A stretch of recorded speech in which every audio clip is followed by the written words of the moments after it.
আসসালামু আলাইকুম। আমরা আজকে চলে এসেছি ঐতিহ্যবাহী বজরা শাহী জমি মসজিদে। 1741 সালে জমিদার শাহ আমানুল্লাহ কর্তৃক প্রতিষ্ঠিত নোয়াখালী জেলার ঐতিহ্যবাহী পর্যটন কেন্দ্র বিখ্যাত মসজিদ বজরা শাহী জামে মসজিদে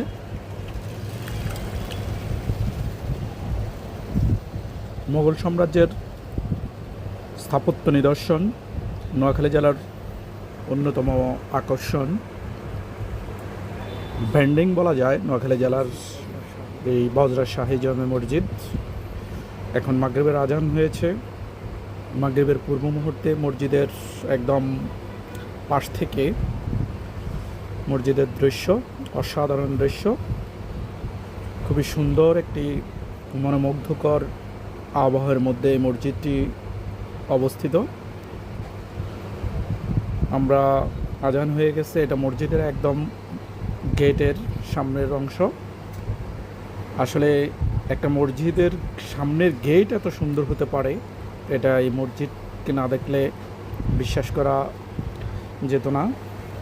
অনেক ঐতিহাসিক কারুকার্য খচিত একটি মসজিদ, একবারে পুরনো আমলে যেভাবে ছিল এখনও ঠিক, শুধুমাত্র কিছু কারুকার্য, শুধুমাত্র সিঁড়ি সহ সামান্য কিছু পরিবর্তন করা হয়েছে।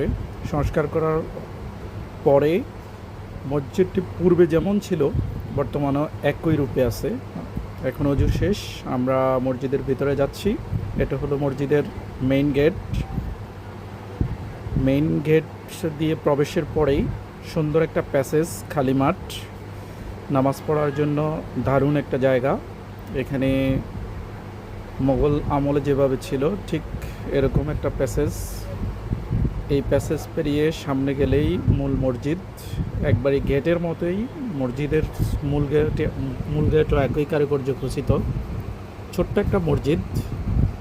এখন মাগরিবের জামাত দাঁড়িয়ে গিয়েছে, আমরা জামাতে অংশগ্রহণ করব ইনশাল্লাহ। তারপরে মসজিদ থেকে বের হয়ে আবার আপনাদেরকে গোটা মসজিদটা ঘুরিয়ে ঘুরিয়ে দেখব।